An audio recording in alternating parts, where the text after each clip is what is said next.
Okay, it's Footballocks number 12. Is Wait, that no, right? it's 11 because the previous episode was deleted, so we have to Ah, re-record it. it's Footballocks number 11. John Mcginn has just saved us again. A beautiful win in Europe. A little bit frustrating, but Super John generally McGinn. super. What can you say? Yeah, Um, that is the so yeah, summary. we've got that's the main thing we've got to talk about, and then the weekend, I suppose. Yeah, it's a good band, I think. Anyway, enough of the weekend. Let's talk about Wolves. That is the fucking Wait. worst thing you've ever said.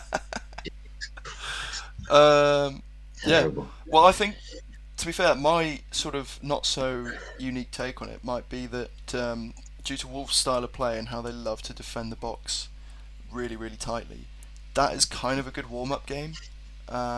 Trying to break Yeah, them I had down. the same thought actually. Yeah, Um, Wolves obviously offer a lot more on the break, so it will be a different game, and we're not going to dominate as much as we did. Um, but yeah, it's a good bit of practice for trying to break down deep blocks because that seems to be our weakness at the moment, and yeah. that you'd expect is how Wolves are probably going to play. I still think they'll have a more balanced game against us. I don't think it'll be the same as it was last night, of course. No, it'll be a lot more even, but you would expect us to keep more of the ball probably. Um, and they do like to defend with quite a lot of men in the box, so and on the counter because that suits their players. So yeah, it'll be a different game, but roughly maybe some similarities anyway.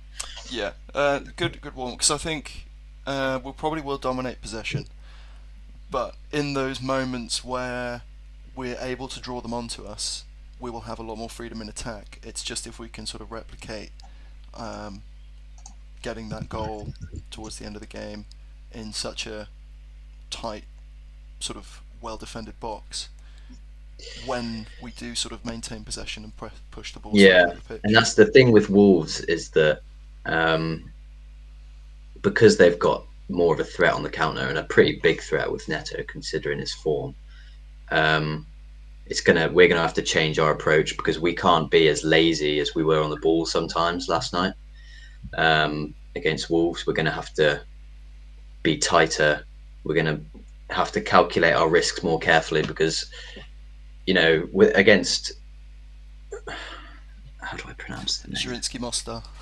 Zrinski. Um, we could kind of afford to give the ball away and take a lot of risks because while they were a bit of a threat on the counter, it wasn't too much of a threat. It wasn't like we could afford to be a little bit lackluster sometimes. Yeah, we But kind of against knew Wolves, that um, in most of their moments, unless they created a very clear cut opportunity,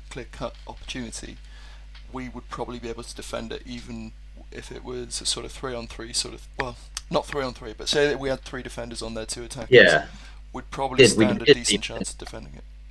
yeah, but yeah, Wolves will be different, so we'll have to be just more on it really. But then we'll be back to a more familiar team. So you'd obviously, and it's Premier League, so the intensity's up a little bit. So you'd expect us to be more on it anyway. Yeah, But I think something that was interesting from last night was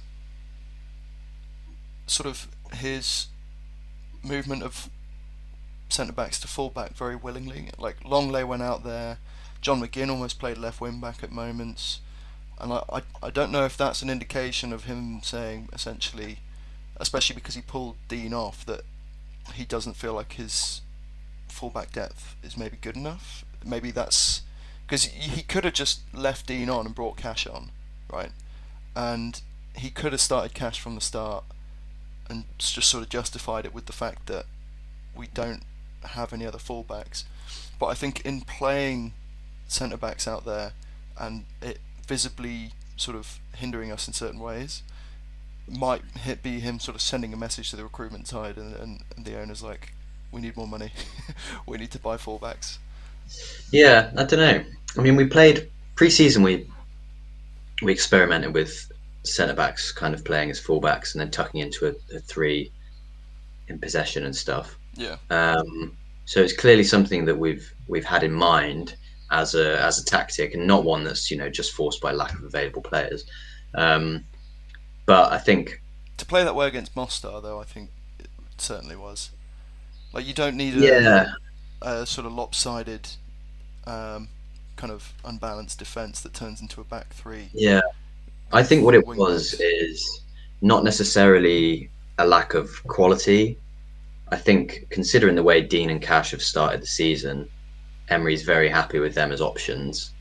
Um, I think possibly I could see us wanting another fullback for more squad depth, because I think the reason that Dean and Cash, Dean came off at half time, Cash came on. I think the reason their minutes got managed and we saw either Konza or Longley at fullback is because Dean and Cash have played a lot of minutes. Like, they've both probably started every Premier League game. I might be wrong, but they've certainly been racking up the minutes, Yeah. even in the games they've been playing, because Moreno had the injury, and then we don't really have that much depth there unless you put a centre back there. So I think Emery won't be concerned with first team quality because they've both started the season really well. But I think, yeah, the shifting them around is probably just a lack of squad options in those positions, really. Yeah. Although I did see links to Jeremy Frimpong, which Yeah, we had them in summer as well. I to have them now when Cash is playing the way he is just a bit confusing. It's like I really don't want to see Cash fall out of the lineup,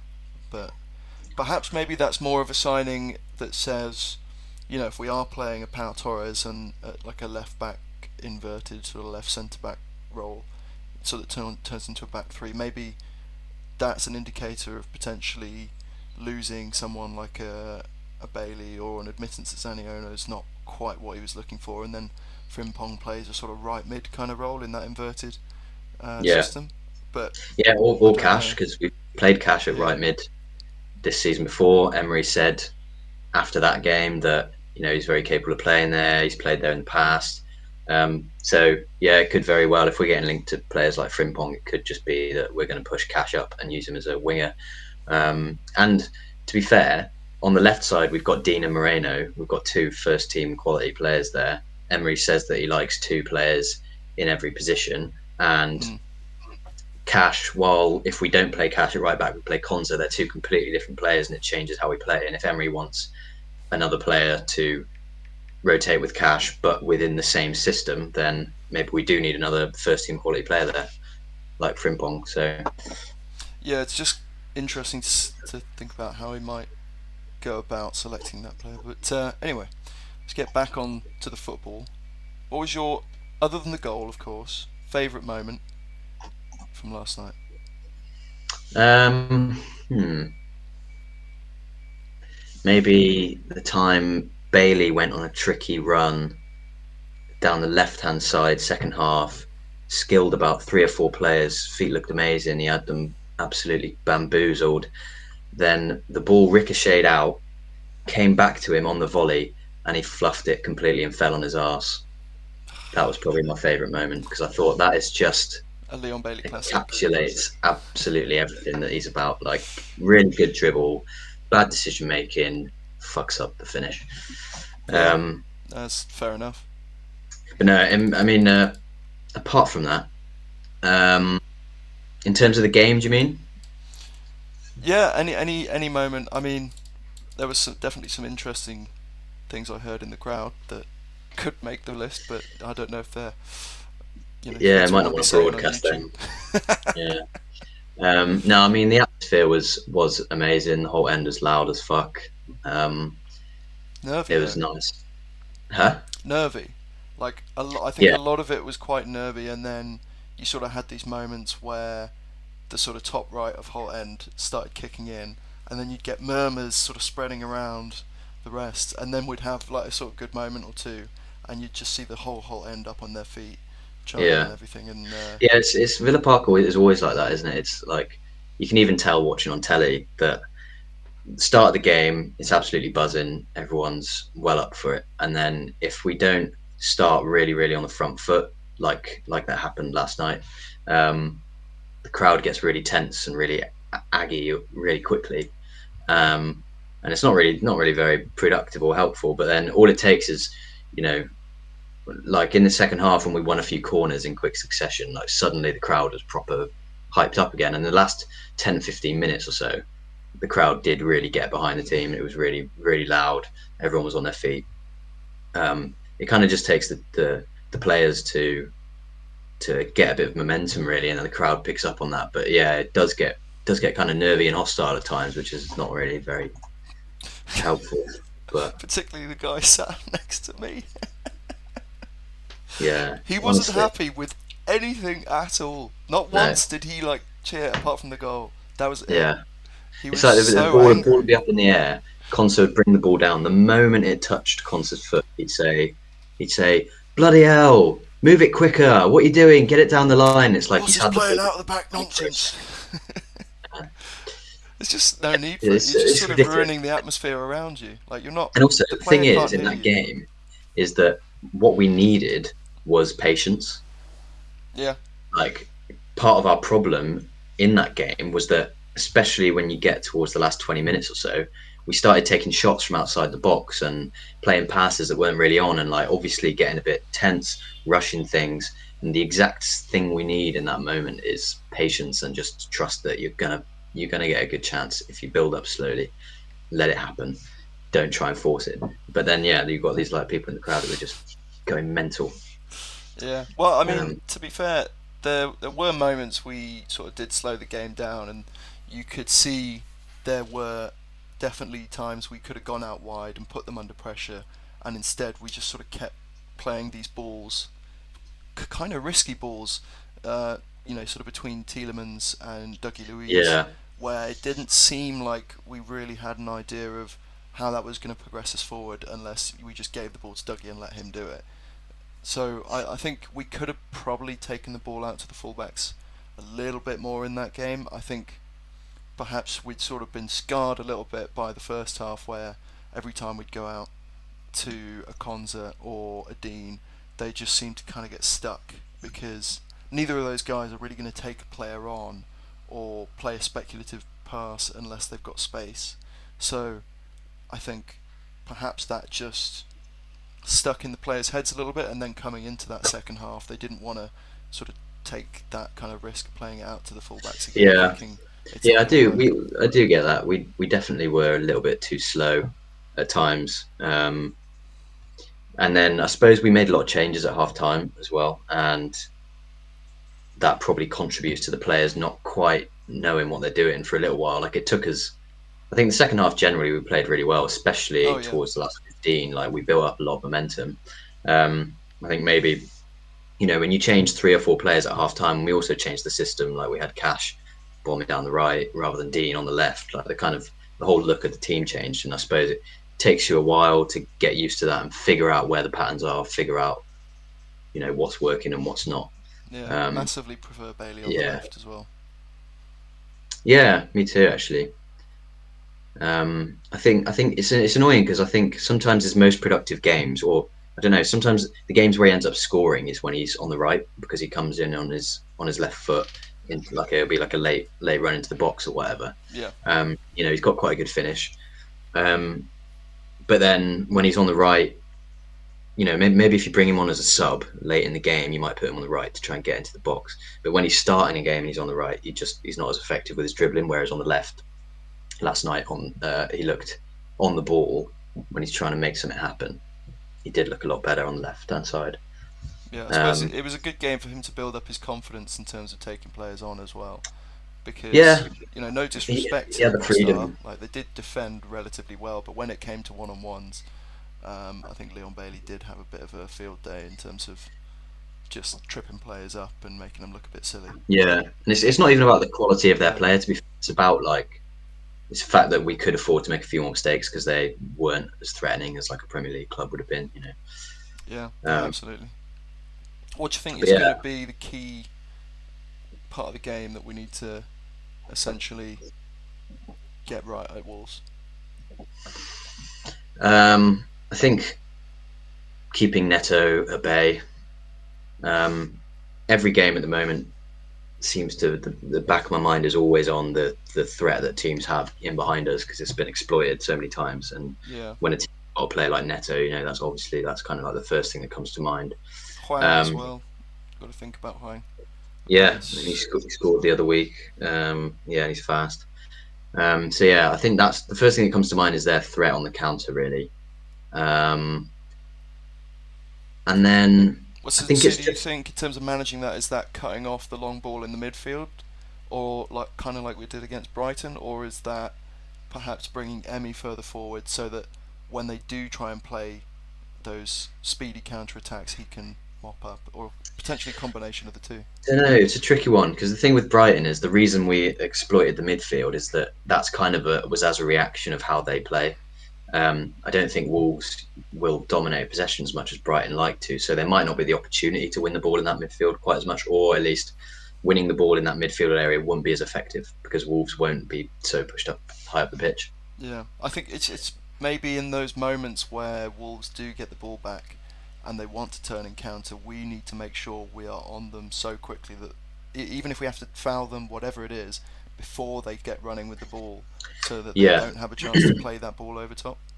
yeah, I think it's being switched on in transition. I think it's if we lose possession of the ball, the defenders are going to have to be immediately aware of the threat of the ball over the top. So that means step up, make sure the offside trap is working properly. That also means midfielders making sure the pass isn't easy. Because I watched the highlights of the game yesterday, and the chance they got in the first half, where they were more or less through on goal and they squared it, um, that came almost. I mean, not entirely Dendonka's fault, but the player who played that ball through had way too much time, and Dendonka pressed him really, really lazily. Um, and if we allow like Wolves midfielders that amount of time and we're not as on it in that moment, then they are going to have a bit of a field day because as much as the high line does work very often, it's not 100% effective if Yeah, you give the opposition loads of time to pick a pass out. yeah, I think that's possibly maybe the mistake we made at Newcastle as well. Obviously, there were other mitigating Mm, factors in that, but we shouldn't allow a team with the kind of quality players in the midfield at Newcastle the ability to catch us on the counter, which means maybe we do have to play a little more conservatively against a team like that. Because I yeah. think we did allow just far too much space in behind our midfield on the counter, um, and that was potentially what really caught us in that game. So Yeah, well, that's the thing with the high line is that you need to have sufficient pressure in the midfield for it to work really because if you give them time to pick a pass with good timing then it's not going to work really. yeah, I think um, McGinn's going to be important again in this game. yeah, man, he's important every game, isn't he? He's just a baller. He's like surprises me every time I watch him. It's like, how are you this good? I don't get it. It's not necessarily how good he is. Of course, he's a great player, but it's more the type of player he is. It's that sort of instant kind of hassling he can give you Yeah, to prevent counterattacks. Because he's not necessarily going to be always be the guy in the box or making a run in behind the fullback or something. He will often be slightly more reserved in his positioning and in a more central position where he's ready to quickly sprint out to the wing if need be. So I think he's really important in preventing counterattacks that maybe isn't quite seen as much. Uh, yeah, definitely. I mean, that's every manager we've had has favoured him. Emery came in and like he's been Emery's guy from the very start. He's never been dropped for a significant period under Emery. Um, and you look at his. I mean, technically, he's actually a brilliant player as well. But there's probably nothing that McGinn can do that Dougie and Tielemans and Ramsey can't to a similar level yeah, in terms of technical ability. But yeah, he's just always switched on. His mentality is brilliant. captain He's material. Yeah, well, that's the thing. He's kind of taken it on so well. Um, you can see him on the pitch organising people about and telling people to calm down and like dictating the tempo of our play and stuff. And he's just got all those kind of unseen attributes that make everything work so much more seamlessly in our midfield, especially with the way we play in the high line and things. Yeah, no, Um, absolutely. yeah. Right. So yeah, I think set pieces might be a problem against Wolves as well. Yeah, I think we can probably manage that mostly through keeping possession and just calming the game down, preventing them from getting too many set pieces. Yeah, I don't think that's necessarily got to be our focus because we can mitigate that through our general play rather than sort yeah. of working on set pieces so much through the week because we're worried about them, sort of thing. No, yeah, no, I agree. I think yeah, it's just about controlling the game, really. So we've got a little predictions table going on. How's the progress? Well, I'll fill it in. Oh, I haven't got another coloured pen. Whatever. Well, let's go. Should we So go through our predictions first, and we then need to go through them. Yeah. So we've got Fulham Chelsea. I went 1-0. You went 0-1. Was it 2-0 Chelsea? yep, So point for you. 0 points for me. Then we got Luton Burnley. I went 1-0. You went 3-1 Burnley. Was it 2-1 yes. Burnley? It's another point for you. Another 0 for me. Then we got Luton Spurs. Oh, what did you Luton put? Spurs. For some reason, I went 1-0 Luton. What did I do? 3-0 Spurs. Yeah, safe. Burnley Chelsea. I went 2-0 Chelsea. You went 2-1 Burnley. Oh, I don't know why I don't agree with 2-0 Chelsea either. I'm gonna go through all these, and I'm not gonna agree with a single one of my own predictions. I'm wishing I went for a draw now, Burnley Chelsea, but Yeah, well, we did this. We did these before the Chelsea Fulham game, didn't we? So yeah, the pictures yeah. changed a little bit. Everton Bournemouth. I went 1-1. You went 2-1 Everton. Okay. Fulham Sheffield United. I went 2-0 Fulham. You went 1-1. Okay. I could see Man Fulham winning United that one actually. Brentford. You can see Fulham winning. Yeah, I can kind of see Fulham winning now in hindsight, but oh well. Yeah, that's quite a tricky one because I expect Sheffield United to improve a little bit. They had their 8-0. They're not as bad as their 8-0 suggested. Um, Yeah. I think that they have had some poor results, but they'll pick up points here and there. Don't know. Man United Brentford. I went 2-1 Man United. You also went 2-1 Man United. Hmm. I think that's pretty fair. To be fair, I can see it's a pretty good one. Palace Forest. I went 1-0. You went 1-0 Forest. Interesting one. Palace at home. Taiwo, man. Yeah, Palace have a few injuries, I think, don't they? Edouard is out, and Eze is injured as well. Yeah, So that's a lot. That's their top yeah, scorer and shooter top scorer and like their and best player. best dribbler, best passer probably, Yeah. best So bowler. yeah, Everything in the um, attacking sense. I think that'll be a close one because Palace are always pretty well drilled and they're at home, but Forest are a good team. Brighton Liverpool. I went 3-1 Liverpool, and you went 1-0. Yeah, I'm happy with that. Yeah. West Ham Newcastle. I went 2-1 Newcastle. You went 2-1 West Ham. Yeah, I'm happy with that. Wolves Villa. I went 2-0 Villa. You went West 2-1. Ham, West Ham are better than PSG. Yeah. I mean, yeah, West Ham at home. I don't know. That'll be a close one. It's a pretty hard one to call that. Well, the Um, thing is, last season Newcastle beat them there 4-0, but they just look so Different much more season, wasn't it? comfortable in themselves this season. Yeah. I'm expecting big things. Really, from West Ham.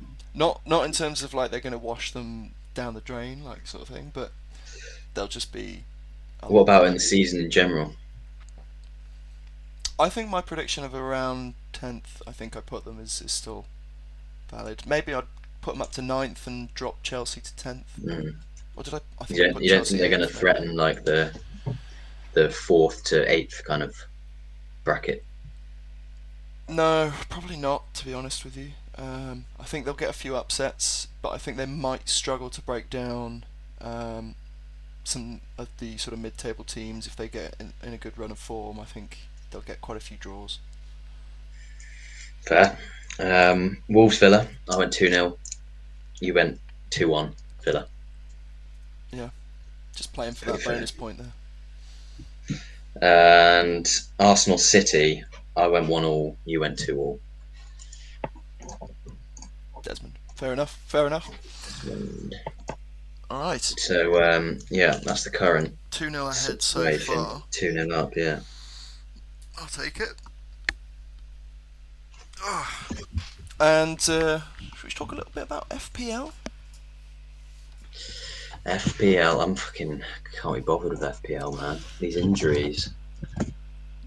Yeah, how are things actually looking on yours at the moment?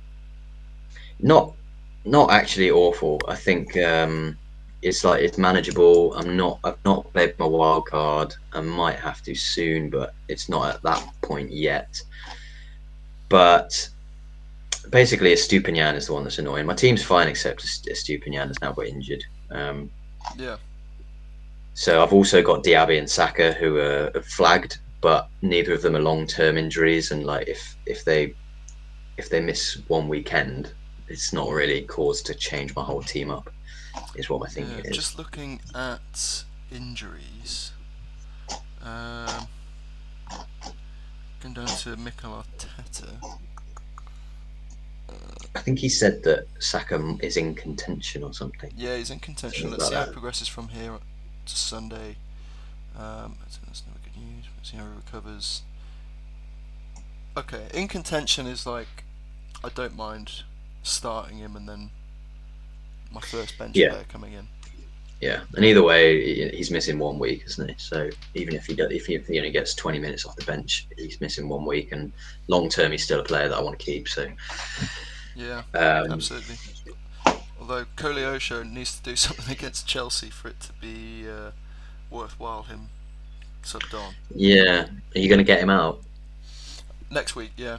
I may even do the wild card in the next sort of 3 weeks, but I think yeah, I we'll think see. I'll do it. I'll do it between now and there's Christmas. an international break in November, which is in about 4 weeks' time. So between now Okay. and then, we'll probably Yeah, use it. between now and then, probably when a lot of people are going to use their first, I think.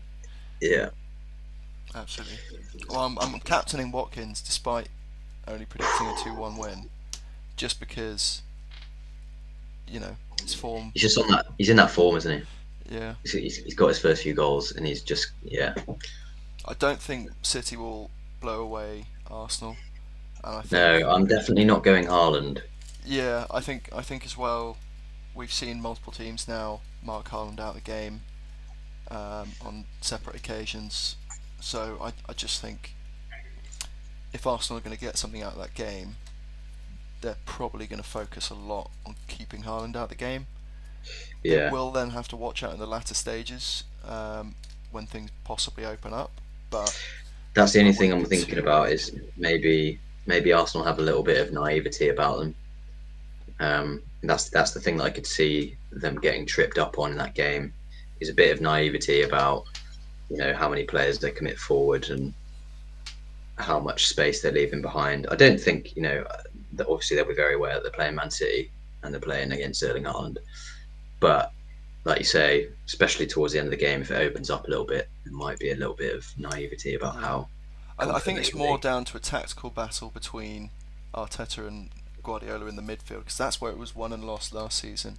That 3-1 win that City got, it wasn't because Arsenal committed too many players forward or because they defended horribly.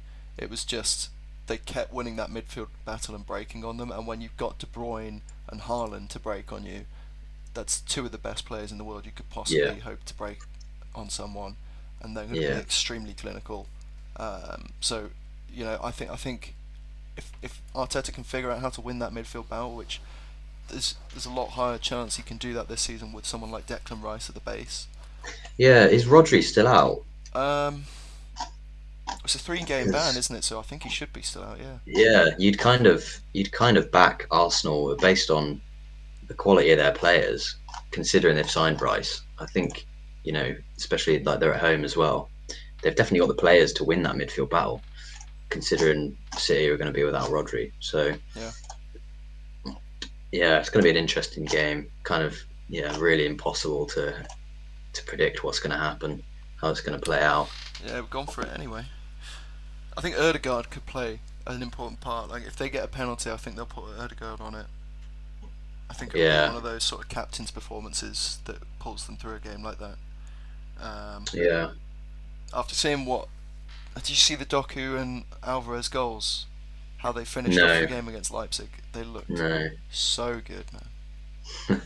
Like they just came on and like because Leipzig got themselves back in the game and City were doing their typical positional game with possession football, sort of bit boring, but eventually getting a few opportunities. Those two came on, and instantly, City just looked so much more dangerous and Mm, direct, and it was so much fun to watch. The goal from yeah. Alvarez as well was so good. You just knew as soon as he shaped to hit it, it was going in. You just knew as soon as he shaped to hit it, it was I'm so gonna have to good. find it. But yeah, I've got Madison and Porro in there playing Luton. I've vice Yeah, captained I've Madison. got those too. Cash is brought in now. The Yeah, me assist too. last night as well We're gonna have the bodes same well. fucking team at this rate. Yeah, potentially. Um, so yeah, I'm not sure about having Robertson in there. I think I want to switch him out for a Yeah. I Trippier mean, or if now something. Trent's back, his role might change a little bit. Um, Yeah, absolutely. I don't think he's. I think in previous seasons he's been worth the money, but I don't think he's worth the money anymore. Yeah, I'm happy with my defense is solid. I've got Cash, Porro, Burn, and Leno. They've all got decent fixtures. It's just Diaby and Saka flagged, bit of an Yeah, issue. I've still Bruno Fernandes, who I'm like clinging on to him because he every does have I've decent watched. output. Yeah, Yeah, I've watched quite a few United games. He has had a few returns. He always looks like their best player. He's always trying to make things happen. He's always gets a few shots off. He gets into the box. He puts crosses in. He's doing everything. He's always the one who's trying the hardest as well. Um, but it's just them as a team. But I just don't want to let go of him because like he's got good underlying numbers as well, like his expected goals and assists oh, good. But then when there's players like Son and stuff, it's kind of like, should I just bite the bullet and get rid? But you're breaking up a bit. I don't know. Um, oh, kind of back. There he is. Anyway, well, to be fair, now that we've sort of given our FPL speech, oh, oh, there he is. He's back. I was just gonna say, yeah, you were breaking up. But now that we've covered FPL, I think it's a good time to wrap it up. Um, so yeah, if anyone's watching and enjoying, please click the like button, subscribe, follow, all that good stuff wherever you're listening and watching. And yeah, we'll see you next week after a big Wolves win, hopefully. so.